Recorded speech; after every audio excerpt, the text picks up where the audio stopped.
wa antum tusyahiduna dalail qudratihi, dalam keadaan kamu melihat bukti-bukti kekuasaan Allah fi anfusikum, pada diri kamu sendiri. Mu tak payah cari tengok kat lain tak, tanda-tanda kebesaran Allah, cukup sekadar mu tengok pada dirimu sendiri, pada kejadian kita, pada penciptaan kita. Fi anfusikum, pada diri kamu sendiri. Faqad kuntum adaman la syai', dulu kamu adalah satu makhluk yang adam, yang tak ada. Kamu ni mula dengan tak ada. La syai', tak ada apa pun. Di zaman kita, zaman air mani dulu dah, masa kita dalam bentuk air mani ni, tak ada orang kenal pun kita, tak ada nama pun. Ini permulaan kita, dan semua benda ni diketahui. Fa ansha'akum wa ahyakum, lalu kami hidupkan kamu, kami ciptakan kamu dan kami hidupkan kamu. Thumma huwa yumitukum mautah thaniyah, kemudian Allah mematikan kamu kematian yang kedua, kematian selepas pada itu. Thumma yuhyikum al-hayah thaniyah, kemudian kamu dihidupkan kembali di alam akhirat besok. Thumma yarji'ukum ilaihi liyuhasibakum, kemudian kamu akan dikembalikan menghadap Allah Subhanahu Wa Taala untuk dihisap ala ma qaddamtum, apa yang telah kamu usahakan di dunia dulu. Ini soalan peringatan Allah khusus kepada orang kufar, orang kafir, termasuk kita sebagai seorang muslim. Kita kena ambil pengajaran daripada ayat ni tentang memperhatikan kejadian Allah ataupun kebesaran Allah dalam kehidupan kita, terutamanya pada diri kita sendiri, bagaimana penciptaan Allah Subhanahu Wa Taala. Melihat pada penciptaan Allah, kita boleh kenal sebahagian daripada sifat-sifat Allah. Ini antara kaedah, kaedah untuk kita mengenal Allah. Di samping ayat-ayat Al-Quran, di samping hadis-hadis Nabi SAW, di samping nama-nama serta sifat-sifat Allah, salah satu kaedah yang diterima pakai untuk mengenal Allah ialah dengan memperhatikan ciptaan dia. Memperhatikan ciptaan dia. Melihat pada penciptaan dia, kita boleh kenal sebahagian daripada sifat-sifat pencipta. Contoh, kita tengok benda, kita tengok botol air ni lah, walaupun kita tak kenal tokel air gau ni, tapi dengan kita tengok botol air yang dicipta ni, kita boleh kenal sebahagian sifat-sifat yang ada pada tokel ni. Pertama, dia mesti memiliki bahan. Kedua, dia mesti seorang yang orang kata ada ilmu lah. Ada ilmu dalam buat botolnya, dalam packingnya, dalam bisnesnya. Mesti bukan seorang yang bodoh, bukan seorang yang tak cerdik. Mesti seorang yang cerdik. Walaupun kita tak kenal pun dia, bukan sekolah sekali dengan dia pun. Ini kaedah dalam kita nak mengenal Allah, khususnya sebab satu zat yang kita tak pernah tengok, yang kita tak pernah jumpa pun. Tak ada satu makhluk pun yang pernah, manusia ni yang pernah melihat dan bertemu dengan Allah. Maka cara dia nak kenal Allah dengan cara kita kenal melalui nama-nama dia, dan juga melalui sifat-sifat dia, dan melihat pada penciptaan dia. Dengan kita melihat ciptaan dia, kita boleh kenal sebahagian sifat-sifat dia. Tak kenal menyeluruh, tapi kenal sebahagian. Contoh, bila kita tengok batang tubuh kita ni, kita tengok diri kita ni adalah makhluk yang hidup, sudah pasti yang mencipta itu maha hidup. Maha hidup. Kita tengok pada ciptaan Allah ni, kita boleh melihat, maka sudah pasti Tuhan, zat yang mencipta makhluk yang boleh melihat ni, pasti dia sendiri boleh melihat. Makhluk yang dicipta ni boleh berkata-kata, pasti zat yang menciptakannya dia pun boleh berkata-kata. Ini kaedah dalam sebahagian kaedah nak mengenal Allah Subhanahu Wa Taala. Tapi kenal semuanya tak.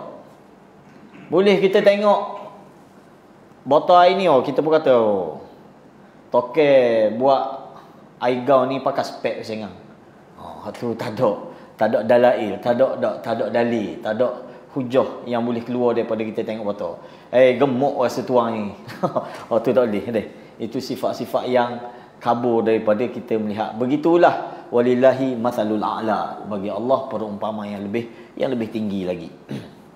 Ini benda yang Allah sebut tentang orang-orang kufar yang sanggup kufur engkar kepada Allah dalam keadaan dia tahu betapa penciptaan dia dulu. Dia asal tak ada jadi ada, kemudian dia akan dimatikan, kemudian dia akan dihidupkan dan dikembalikan kepada Allah. Huwallazi khalaqalakum ma fil ardi jami'a.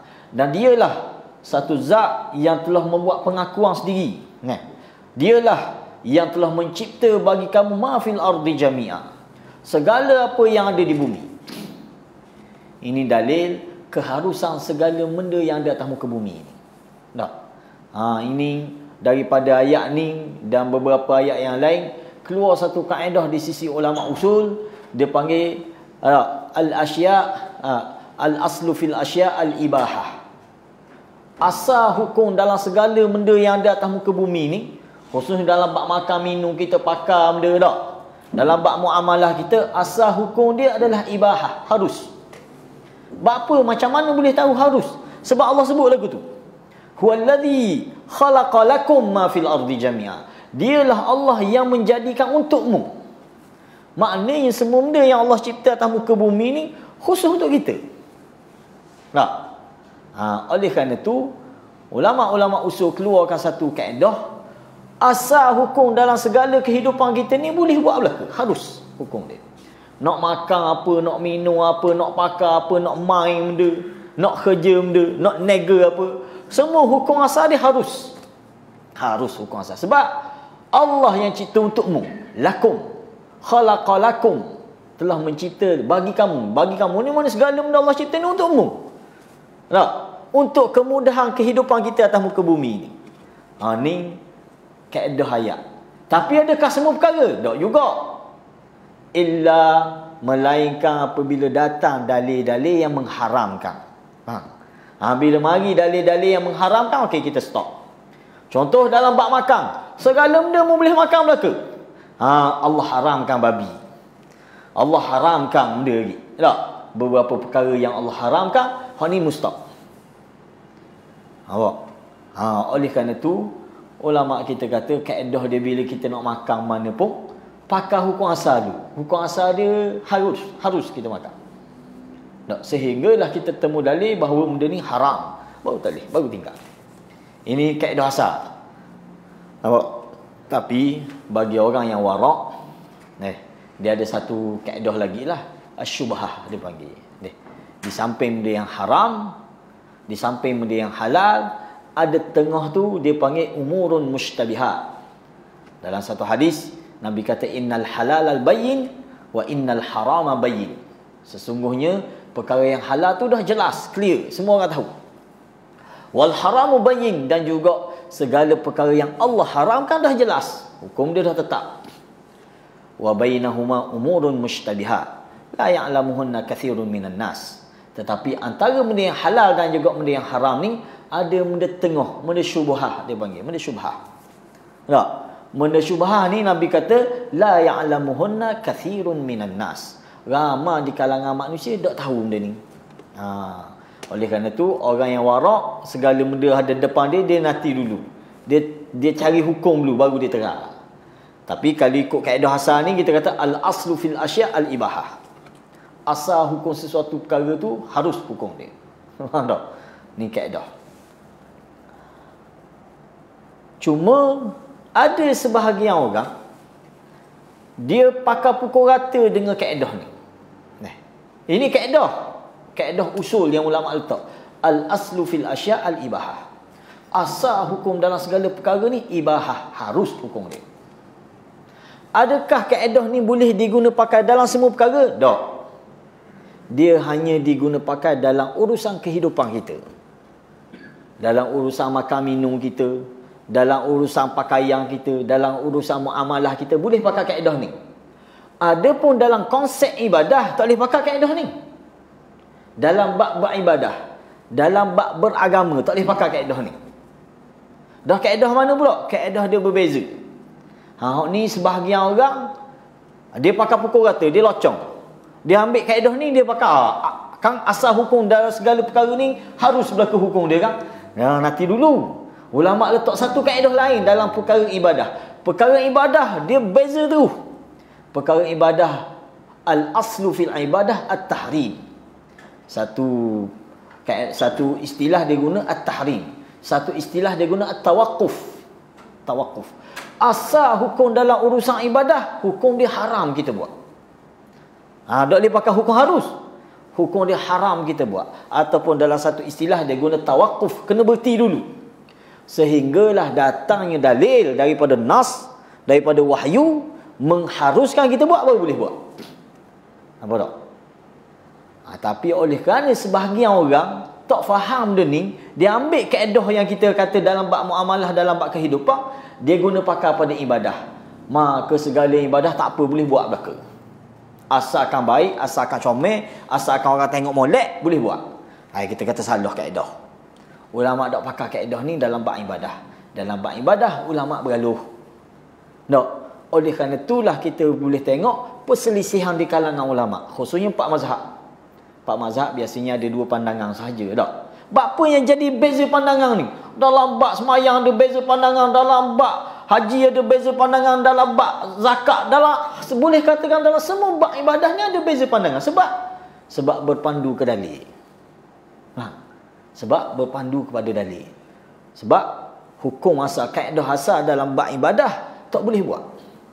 Mu jangan pandai-pandai nak buat. At-tahrim. Ini bahasa kasar dia. Bahasa bergaul dia tawaqquf, berhenti dulu, nanti dulu. Cek dulu ada tak arahan daripada agama, baru mu boleh buat. Ini kaedah yang para ulama letak dalam bab kita nak beribadah. Dalam bab ibadah ni tak boleh gomor dulu, buat dulu, baru cari dalil. Bukan kaedah dia. Tak. Dalam bab semayang, Nabi sebut satu hadis, Nabi kata sallu kama ra'aitumuni usalli. Mu jangan semayang ikut dang, nanti dulu. Mu tengok dulu aku semayang gua ni. Gua ni cara aku takbiratul ihram. Gua ni aku baca tilawah Fatihahnya, surahnya. Lagu mana aku baca? Surah benda biasa aku baca dalam semayang. Mu perhati dulu, mu tengok dulu cara aku semayang, baru mu semayang. Bukan kata mu semayang lah dulu kok mana-mana pun. Tak. Asal nampak diri, asal nampak rokok, asal nampak sujud, iyalah tu lah. Tak boleh gitu. Dia mesti sallu kama ra'aitumuni usalli. Dalam bab haji, dalam bab umrah, Nabi kata khudhu anni manasikakum. Ambil dari aku, gua ni cara untuk buat haji ni. Gua ni aku berihram, kat mana aku miqat. Mu jangan pandai-pandai nak miqat lain dah. Tak boleh. Khudhu anni manasikakum. Ini kaedah kita. Maka kalau semua orang faham kaedah ni, tak balah kita. Bab bid'ah, bab sunnah tak balah. Tapi oleh kerana bonok dalam bab kaedah ni, dia pakai pukul rata. Hak bid'ah pun boleh, hak sunnah pun boleh. Dah. Bukan gitu. Sebab itulah perkara bid'ah ni dia tak timbul kat lain, dia timbul dalam bab ibadah. Orang tak cakap bab minum dah hari ni bid'ah ke dah, orang tak cakap situ. Dah. Dalam bab nega tak ada kata ni bid'ah ke dah nega ni. Dah. Tapi dia timbul mana? Dia timbul dalam bab ibadah. Sebab tu kita tengok bila ada hadis-hadis yang khilaf ulama dalam mentashih hadis ni, sahih ke tak sahih, maka timbul hukum boleh tak boleh, boleh buat ke tak boleh buat ibadah ni. Kita ambil contoh tempat kita sembahyang hajat. Sembahyang hajat bab kita buat lah. Kita dengar setengah orang tak buat sembahyang hajat. Sebab apa? Sebab dia timbul isu dia bila mari dalil. Ada dalil. Bab sembahyang hajat ni ada hadis. Riwayat Imam Ahmad ada hadis tentang bab sembahyang hajat. Tinggal lagi para ulama khilaf dalam bab hadis ni sahih ke tidak sahih. Hadis ada, tapi penilaian dia sebahagian ulama mensahihkan ataupun menghasankan hadis ni, sebahagian lain kata dhaif. Maka kumpulan yang berpegang pada hadis ni sahih ataupun hadis ni hasan, dia kata boleh buat sembahyang hajat. Timbullah sebahagian mazhab kita, mazhab Syafi'i dan sebagainya, dia pakai adanya sembahyang hajat. Pakai. Hak kata tak ada ni antaranya mazhab Hambali dan mazhab mana ni, kata tak ada sebab dalil dia dhaif. Bukan tak ada dalil ni, ada dalil tapi khilaf dalam bab sahih ke tidak, maka tak pakai lah tu. Bab apa Sebab al-aslu fil ibadah at-tahrim. Asal hukum dalam bab ibadah ni haram kita kerjakan. Tak boleh kita buat melainkan ada wahyu daripada Quran ataupun daripada sunnah tentang arahan disuruh buat gini. Kaifiat dia lagu ni. Tak, masa dia masa ni. Baru kita boleh buat. Benda ni cukup penting. Kita faham benda ni, barulah kita boleh adu segala benda kita buat ni. Kena tak kena dengan syariat? Ada nas tak ada nas dengan syariat? Tapi kalau kita bolok sini, kita kata asal hukum boleh buat belaka kan? Okey, tak payah baloh, membuat lagi buat. Tapi kalau faham kaedah ni, selamat kita. Kita tak akan baloh lalu. Sebab al-aslu fil ibadah at-tahrim. Asal hukum dalam bab ibadah ini haram. Tawakuf, berhenti dulu sehingga ada arahan.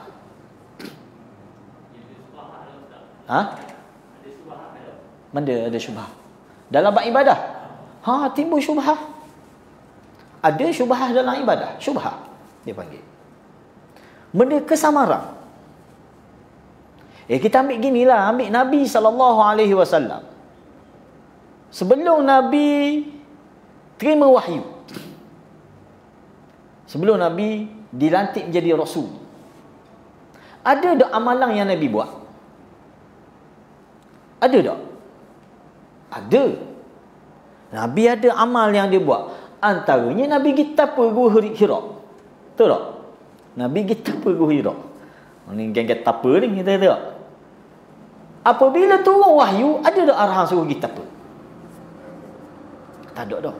Kita tak pernah dengar, tak akan temu dalam hadis Nabi setiap bulan ke, sebulan sekali ke, tak 2 minggu sekali ke, atau pada koma setahun sekali ke, tak tarikh hak Nabi terima wahyu tu, Nabi pergi. Tak ada dah. Sebab tak ada arahan agama. Nabi sendiri tawakuf. Dalam hadis Bukhari kita boleh tengok bagaimana Nabi bila Nabi pergi ke Gua Hira, dia guna istilah yatahannath. Yatahannath ni bentuk ibadah. Tak tahu benda buat. Nak kata semayang, bukan semayang nak kata, tapi dia panggil yatahannath. Yatahannath ni istilah orang dulu, orang zaman jahilah, dia beribadah lah konongnya. Tak buat ibadah dia. Tapi mana kaifiat ibadah? Tak ada. Sehinggalah datang wahyu, barulah dia ajar sesa. Semayang ada wahyu dia. Haji ada wahyu dia. Tak, puasa ada wahyu dia. Ini kaedah. Kaedah ni kita kira kalaulah umat Islam faham benda ni, kita tak balah dah dalam segala isu bab ibadah. Ibadah kan? Mu nak buat ibadah, aku pun nak buat ibadah. Berapa nak balah? Tak. Bila balah ni sebab tak kena. Tak join dengan kaedah. Tak join dengan wahyu. Jadi balah lah. Sebagaimana kita balah dengan Syiah. Nak ke kita balah dengan Syiah ni tak boleh. Tapi tak kena sangat.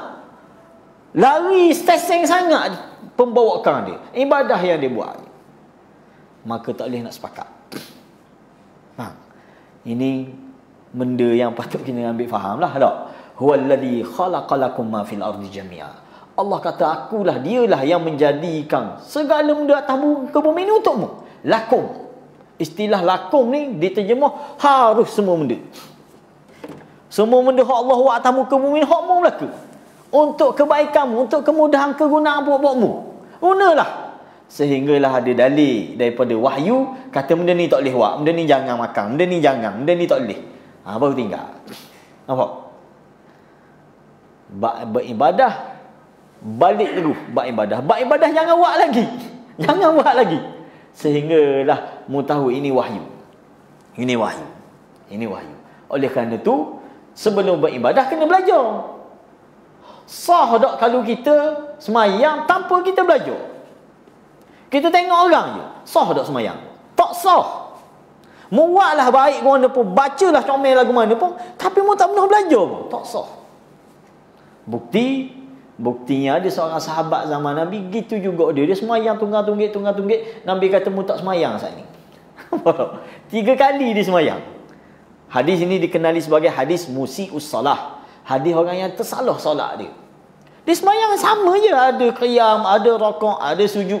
Sebahagian ulama kata dia ni tak pernah belajar pun semayang.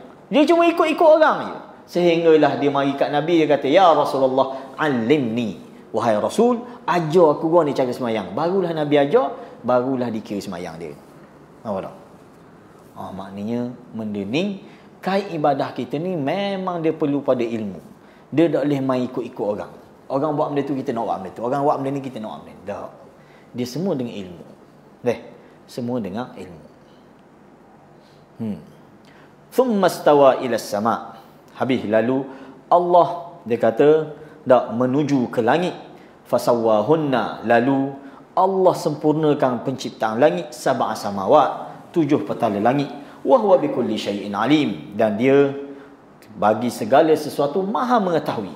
Ini kita kalau kita perhatikan, boleh katakan setiap ayat mesti ada sifat-sifat dan nama-nama Allah yang disertakan. Sebab Quran ni sendiri dia kalamullah. Quran ni sendiri kita pernah sebut dalam muqaddimah dulu, Quran ni sendiri kalamullah, kata-kata Tuhan, kata-kata Allah. Benda tujuan dia beri kepada hamba-hamba Allah untuk kenal Allah. Tu tujuan dia. Maka kita bila kita ngaji Quran ni, hak poin utama dia kita nak kenal dia. Oleh kerana tu kita boleh temu dalam, boleh katakan setiap ayat, setiap surah tu wajib lah. Boleh katakan setiap ayat mesti disertakan ataupun disudahi dengan nama serta sifat Allah. Contoh ayat kita ambil ni. Wa huwa bikulli syai'in alim. Salah satu nama serta sifat Allah ni alim, maha mengetahui. Tahu benda, segala-gala tahu. Pengetahuan yang mutlak. Pengetahuan yang mutlak. Tak ada makhluk yang boleh tahu sebagaimana Tuhan. Tahu setara mana? Tahu perkara gaib. Ni makhluk tak boleh buat. Hebat ke mana pun dia, jin ke dia, ifrit ke dia, wali ke dia, hatta nabi sekalipun, hatta malaikat sekalipun, dia tak ada alim, dia tak ada ilmu pengetahuan sebagaimana Allah. Tak. Mungkin dia ada sikit-sikit, tu pun ilmu dia panggil ilmu wahbiyun, ilmu pemberian. Ilmu yang Allah beri, yang Allah anugerah. Sebagaimana nabi-nabi, wali-wali, tak, para ulama, ini ilmu anugerah. Tak. Nak kata dia pandai sendiri, dia tahu, hatta dia tahu perkara gaib, dah. Siapa-siapa yang beranggapan orang ni tahu benda gaib, Tok Wali ni tahu benda gaib, Tok Bomo ni tahu benda gaib, ni dia dah menganggap wali itu sebagai tauruk dia. Tauruk. Kita dengar tauruk ni takut lah. Tapi kadang-kadang kita tak sedar. Kita menganggap seseorang mengetahui segala benda, itu salah satu bentuk tauruk. Tauruk ni benda sembahan selain daripada Allah.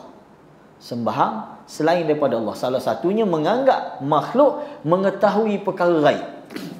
Tak boleh, tak ada. Hatta Nabi, hatta Nabi tak tahu benda gaib. Tak boleh kita nak nisbah, nak kata Nabi ni tahu segala-gala. Alimus sirri wa akhfa. Contoh ada dalam qasidah kan. Dia kata Nabi ni alimus sirri wa akhfa. Nabi ni tahu segala rahsia dan segala benda yang tersembunyi. Bahaya, salah kita kata. Tak, pujian kita tu melampau. Pujian melampau kepada Nabi. Tapi biasa orang baca benda ni dalam selawat-selawat lah. Ada kan? Alimus sirri wa akhfa. Kita kata tu bukan selawat. Tu pujian yang melampau kepada Nabi dan salah pujian tu. Sebab Nabi tak tahu segala rahsia dan Nabi tak tahu segala benda yang tersembunyi. Hak tahu segala rahsia, tahu segala benda tersembunyi hanya Allah Subhanahu Wa Taala. Nabi hanya diberitahu. Sikit-sikit Nabi diberitahu. Tak, bukan kata semua benda Nabi tahu.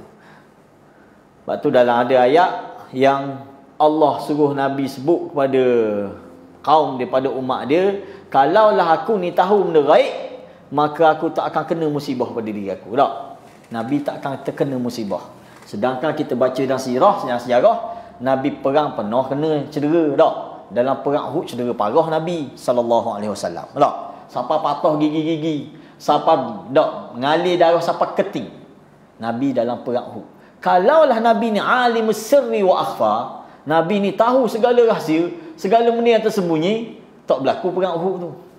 Tak. Awal lagi masa start lagi perang, masa dalam perbincangan mesyuarat dengan para sahabat.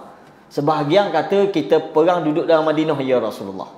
Sebahagian lagi khususnya pemuda-pemuda, tak, dengan semangat dia kata, tak, kita perang, kita keluar Madinah, kita bawa bala tentera kita, tunjuk kekuatan kepada musuh.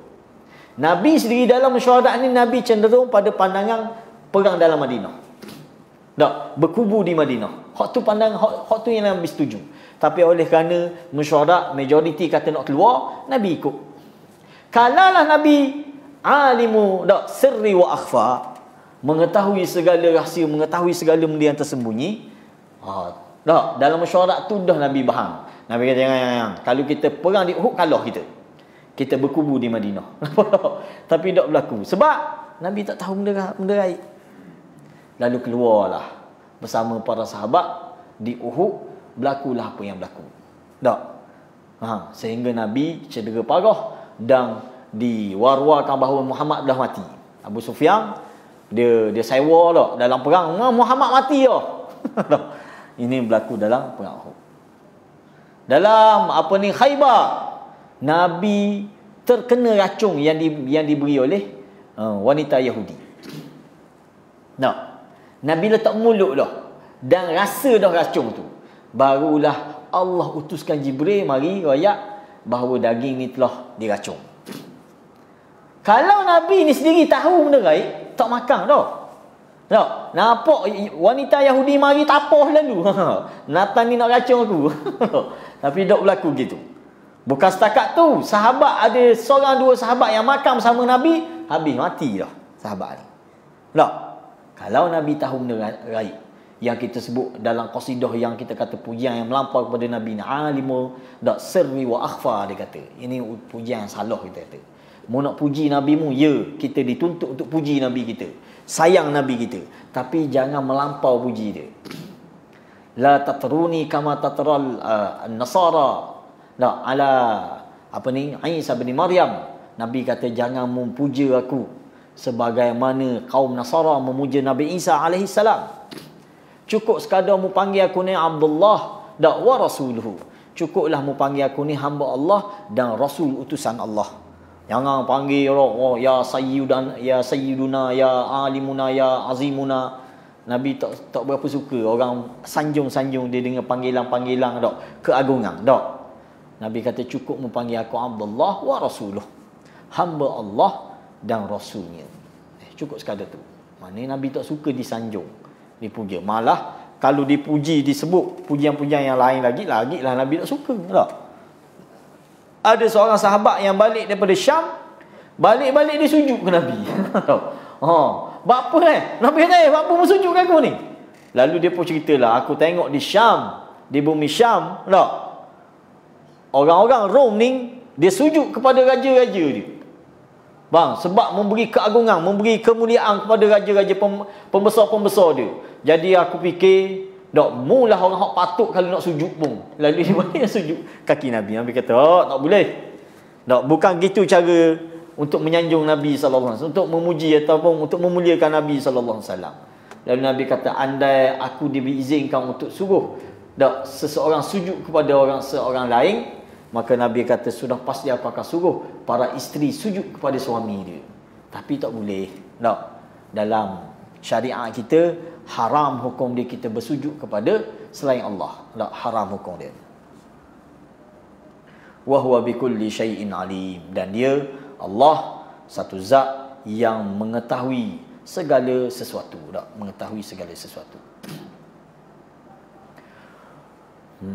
Wa idh qala rabbuka lil malaikah inni ja'ilun fil ardi khalifah qalu ataj'alu fiha man yufsidu fiha wa yasfiku ad-dima wa nahnu nusabbihu bihamdika wa nuqaddisu lak qala inni a'lamu ma la ta'lamu. Ini ayat kita panggil ayat menceritakan awal tamadun manusia. Kita kalau nak mengaji sejarah tamadun manusia ni, ngaji dengan Quran. Quran secara fakta disebut tamadun sejarah kehidupan manusia. Hak kita ngaji dalam buku sejarah teks sekolah rendah ke sekolah menengah, bahas pelawak gitu je kita tak. Lama mana bahas bodoh kita dalam bab sejarah. Kalau kita ngaji yang sejarah ada benda zaman batu. Zaman logam, zaman benda. Semua hak tu semua siapa pereka sejarah ni? Darwin yang mereka sejarah ni. Kita tahu teori Darwin ni kata dulu manusia ni hidup zaman batu, tak tahu benda lanjar bulat. Salah. Secara faktanya bukan begitu. Tak? Kita ambil manusia pertama yang Allah cipta, Adam AS. Nabi Adam guna pakaian dia. Lanya bulat ke guna? Hak kita tahulah. Kang rajin tengok dok buku-buku sejarah Kang. Dia orang dulu hidup dalam gua tau. Kita masa kecil duk bayang gitu. Oh, gitu kot Nabi Adam dok kita kata. Nabi Adam pernah pakai pakaian yang tak ada seorang habuk pernah pakai atas muka bumi ni. Pakaian benda dia pakai. Pakaian syurga. Mana ada orang pernah pakai pakaian syurga ni. Loh. Tak ada orang pernah pakai pakaian syurga ni melainkan Adam dan Hawa. Nampak tak? Tiba-tiba kita beranggapan orang dulu lanya bulat. Tak erti pakai baju. Kata tak. Allah beri Nabi Adam ni pakaian syurga. Walaupun dilucukan kerana tak kesilapan yang dilakukan. Tetapi kita boleh bayang tak orang yang pernah pakai baju. Adakah dia akan hidup tak erti nak pakai baju? Tak. Dia akan usahakan. Tengok. Selepas Allah lucukan pakaian syurga yang dia pakai dalam syurga tu. Benda Nabi Adam buat. Adakah Nabi Adam lanja bulat itu? Tak. Terus Nabi Adam ambil daun-daun. Tak. Menutupi aurat dia. Dan dia berasa malu dengan aurat dia.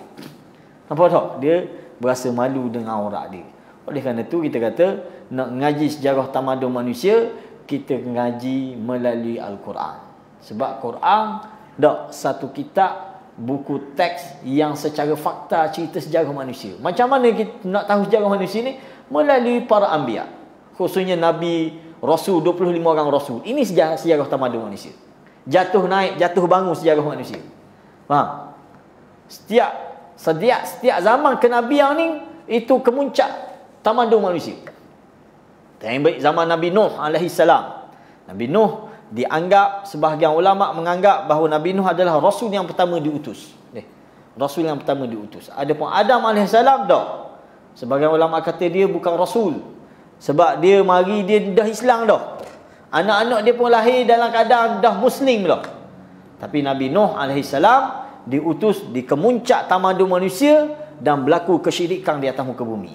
Sini start Allah atau Rasul yang menyampaikan wahyu dia. Nampak? Yang menyampaikan wahyu dia.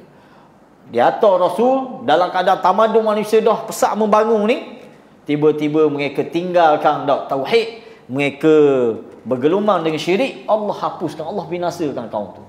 Tamadun tu mampu habis tamadun. Tak. Lalu Nabi dan pengikut-pengikut dia, Nabi Nuh AS dan pengikut-pengikut dia yang baki ni membina tamadun baru. Bina. Syirik pula, sesak pula.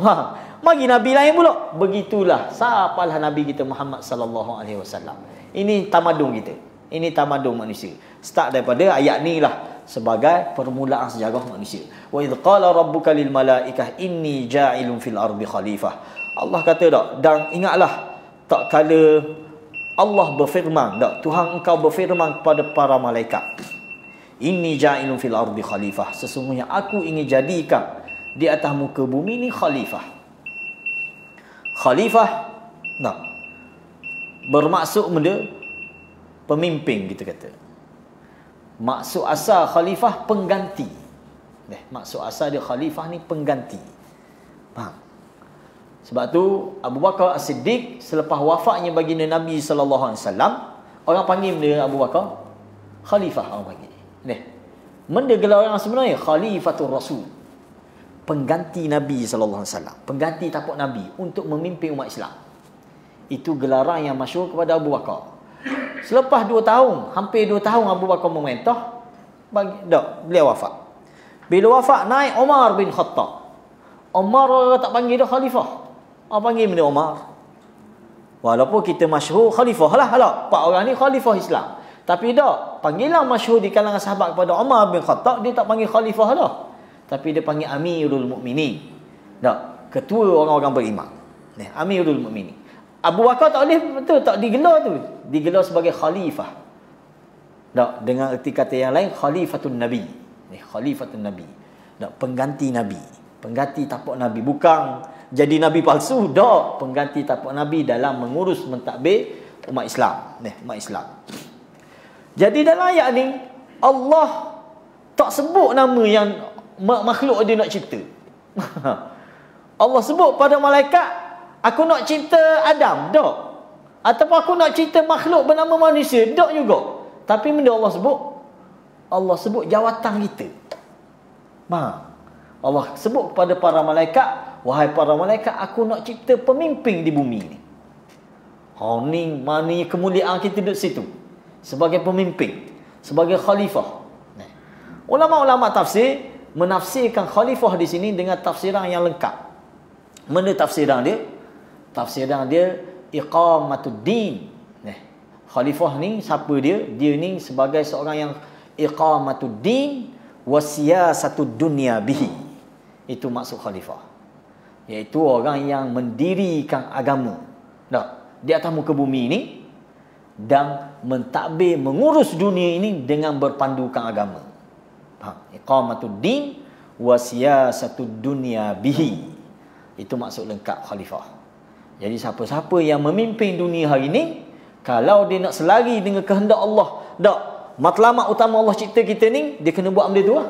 Iqamatuddin wa siyasatud dunya bihi. Ni kalau almarhum Tok Guni Aziz sebut dulu, ni ayat politik. Betul lah kita kata. Ini ayat politik. Sebab disebut dalam tafsir pun iqamatuddin, melaksanakan, mendirikan urusan agama atas muka bumi ini. Wa siyasatud dunya, siasah ni benda mentadbir mengurus dunia ini. Bihi, dengan agama, bukan ikut kepala otak dia, tapi dengan agama, dengan wahyu yang Allah turunkan dah. Allah beri dah panduan. Ini hukum hakam dia.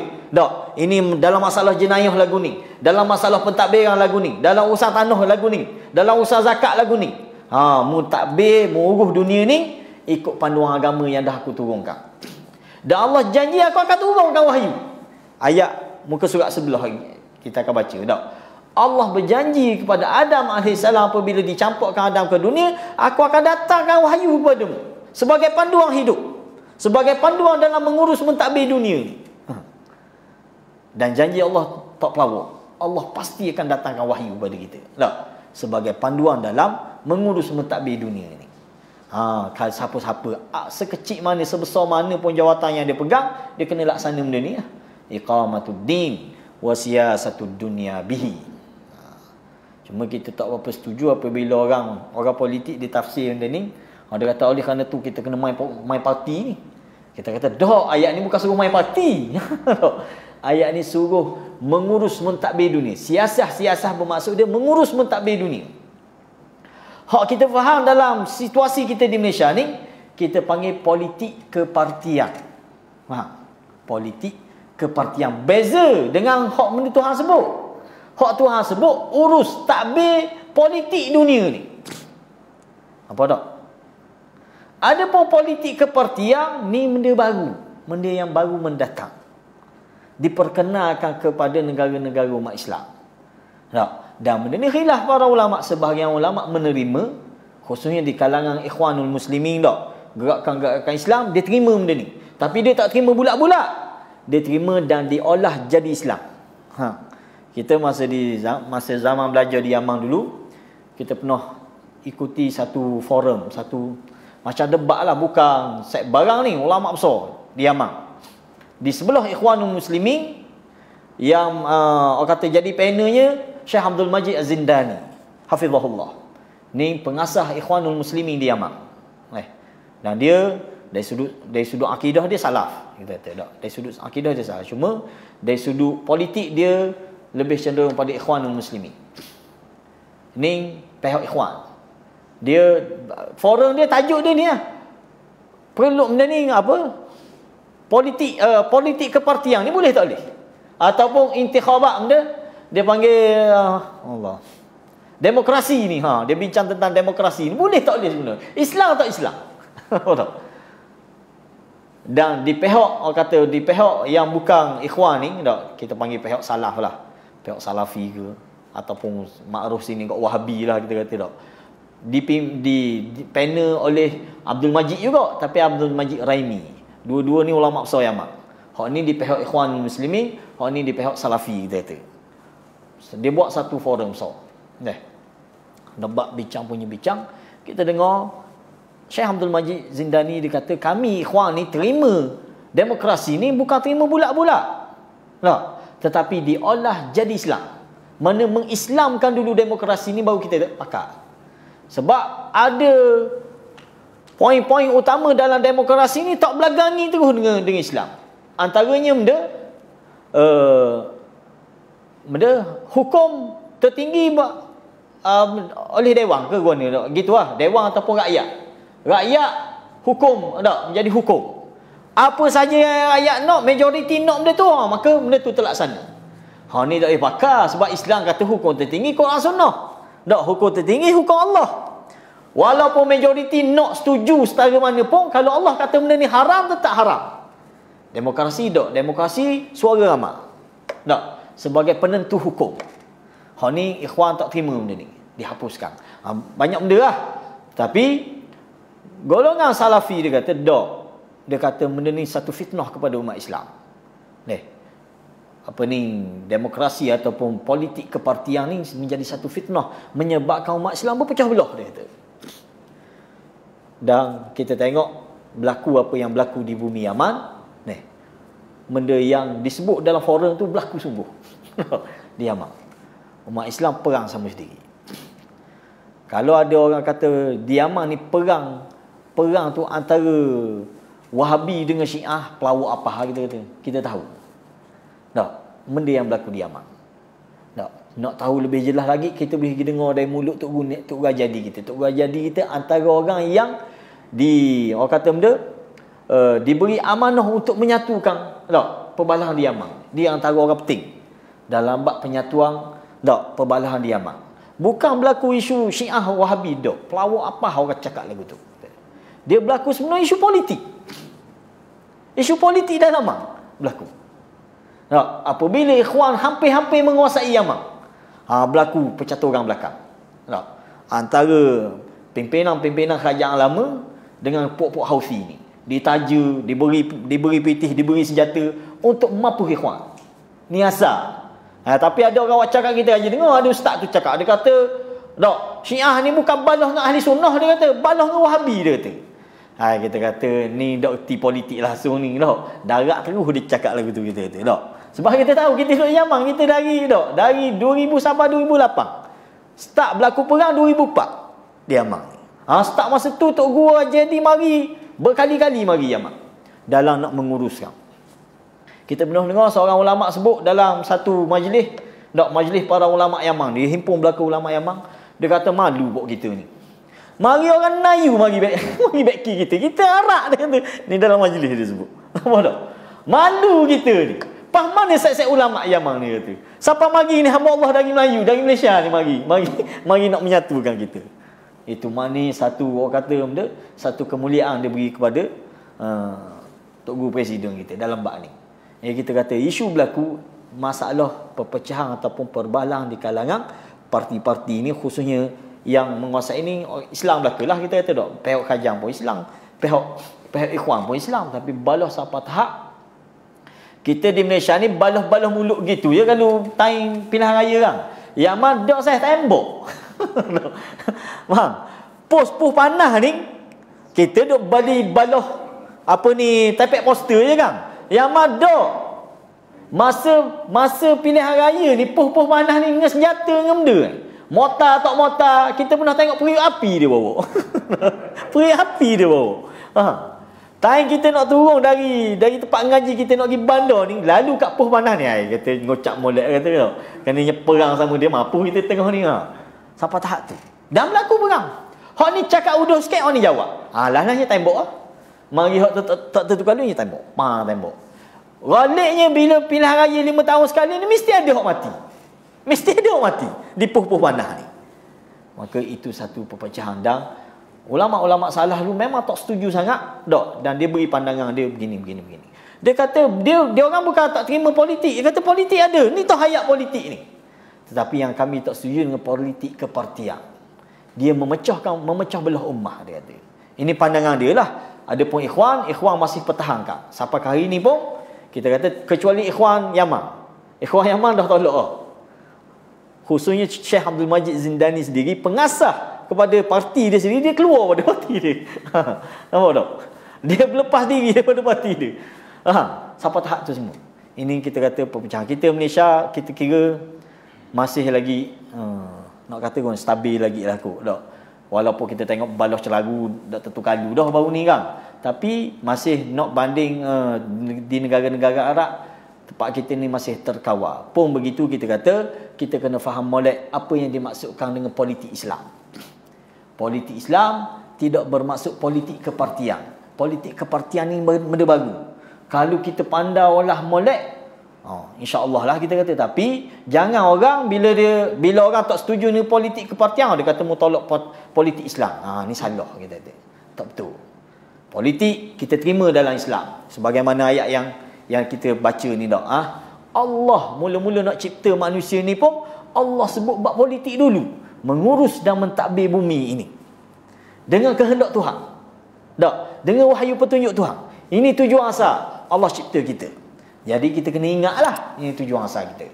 Sekecil mana pun jawatan kita, hatta kita ni tak ada jawatan apa-apa pun dalam kampung dalam dia, paling-paling komang kita menjadi ketua kepada keluarga kita. Maka kita kena siasatu iqamatuddin wa siasatu dunya bihi. Dalam keluarga kita kena dirikan agama, dan kita kena urus takbir keluarga kita berpandukan agama.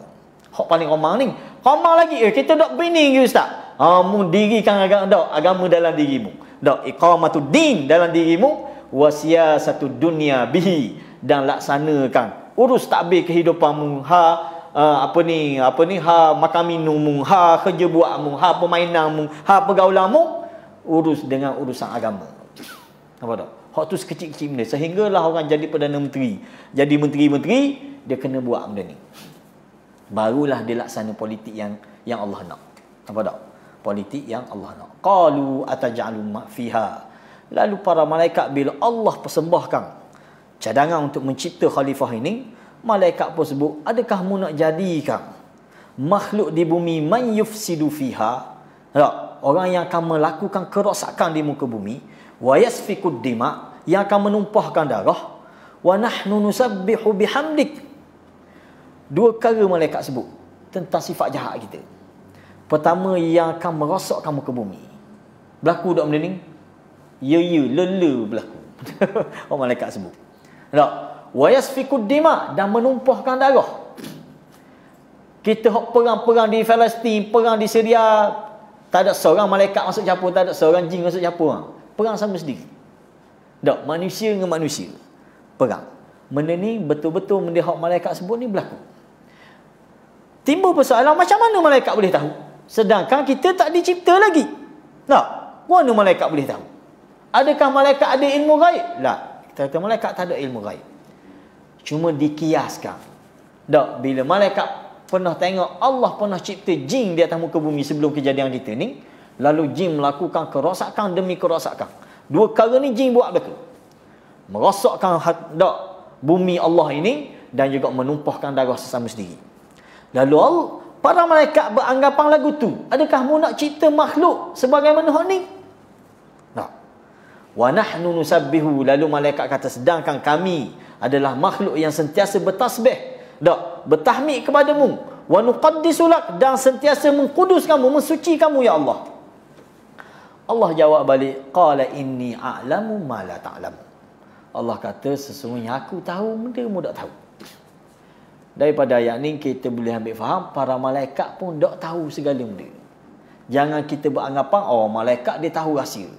Tak, malaikat tak tahu juga. Malaikat tak ada ilmu ghaib. Jangan kita anggap oleh kerana dia ni malaikat, khususnya malaikat-malaikat dekat dengan Tuhan ni, Jibril, Israfil tak, Mikail ni tiga malaikat hampir dengan Tuhan. Adakah dia tahu segala-gala? Tak. Kita kata tak tahu segala-gala. Tak, dia hanya tahu apabila Allah beritahu ke dia, baru dia tahu. Jadi kita tengok ayat ni lah, bila Allah kata qala inni a'lamu ma la ta'lamu. Allah nisbahkan malaikat tak tahu juga benda. Tak, aku tahu benda hak mu tak tahu.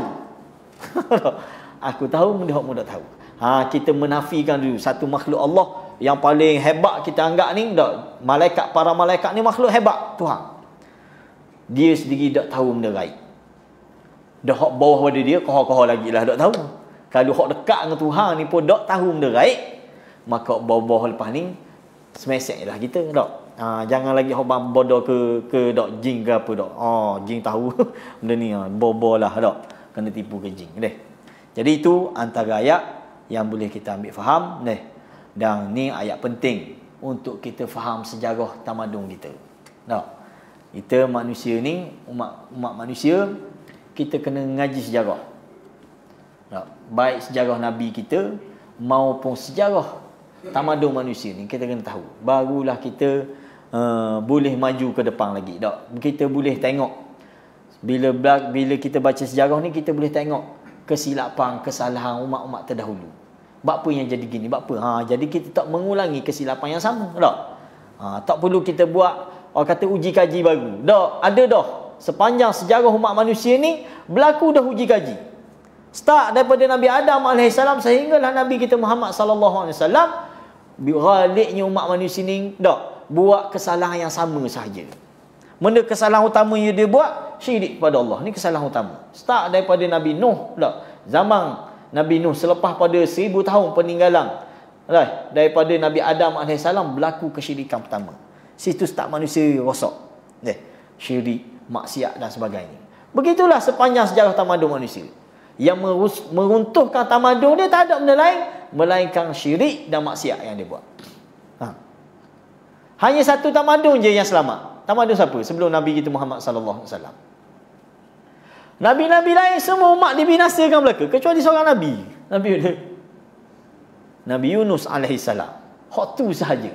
Umat dia, Nabi Yunus wafat dalam keadaan umat dia tak dibinasakan. Tak. Selamat umat dia sebab semua mereka jujur belaka. Ikut panduan yang dibawa oleh Nabi mereka Yunus alaihi salam. Jadi kita pun harap-harap kita mula-mula dia ngajuk tapi tak dibinasakan umat dia. Allah tegur Nabi Yunus. Mula-mula dia dakwah umat dia tak mau dengar. Kah pada kat awal-awal. Lah Nabi Yunus pun berasa nak tinggal, nak pergi dakwah lain. Lalu Allah ajar dia. Sebab dia keluar daripada kampung dia tanpa arahan daripada Allah. Faham?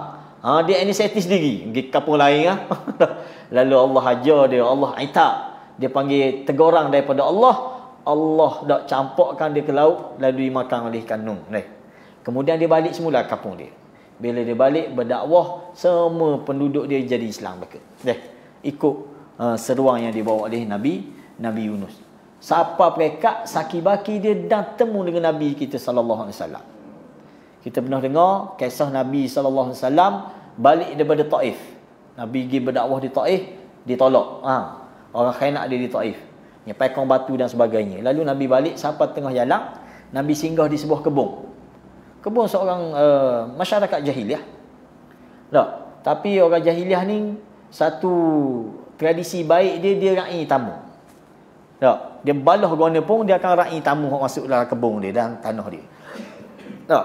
Siapa perekat ada pandangan kata kalau susu kambing ada kita boleh minum gitu sahaja.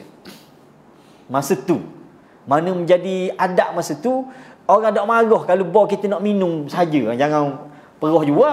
Perah sekadar nak minum tengah jalan. Itu masih dikira sebagai hak tamu. Hak tamu khususnya orang mari jalan jauh ni. Jadi bila Nabi singgah di kebun ni, tuang kebun ni tengok keadaan Nabi lagu ni dengan siapa ni, Zaid bin Harithah tak. Lalu dia panggil hamba dia suruh hidang. Kutik buah tak, buah-buah hak ada hidang ke Nabi sallallahu alaihi wasallam. Bila dihidang kepada Nabi, Nabi pun mula nak jamah, nak tak mulut Nabi sebut bismillah. Nabi sebut. Hamba ni kejut. Hamba ni kata mu ucap mu dia sama macam ke Nabi aku ucap, dia kata. Sama macam agama hak aku pegang, dia kata gitulah lebih kurang. Lalu Nabi pun tanya, mu dari mana? Dia kata aku dari kampung Ninawa. Nabi pun kata, dari kampung saudara aku. Yunus bin Matta. Nabi kata tak. Mana dia ni saki-baki daripada agama Nabi Yunus bawa dulu. Mana dah temu dengan Nabi SAW. Sampai tahap tu. Adapun umat-umat Nabi lain, semua Allah binasakan. Tak, semua Allah binasakan. Kecuali Allah tinggal kita nak suruh tengok depan mata Bani Israel. Yahudi. Ni Allah tinggal. Suruh tengok sendiri perangai. Ni Allah tinggal kita supaya kita hadapi sebagaimana yang Allah sebut dalam Quran. Dalam Quran ni kalau kita baca Kisah hak paling banyak sekali Bani Israel. Tak. Kisah hak paling banyak sekali. Nak banding nabi-nabi lain, kaum lain, Allah sebut sikit-sikit. Tapi Bani Israel dalam surah panjang, surah pendek, surah tak. Pertengahan, surah hujung, ada belaka kisah dia. Nak rakyat benda ni penting dan supaya kita beringat sungguh. Sekadar tu, subhanakallahumma wa bihamdika asyhadu an la ilaha illa anta astaghfiruka wa atubu ilaik. Wassalamualaikum warahmatullahi wabarakatuh.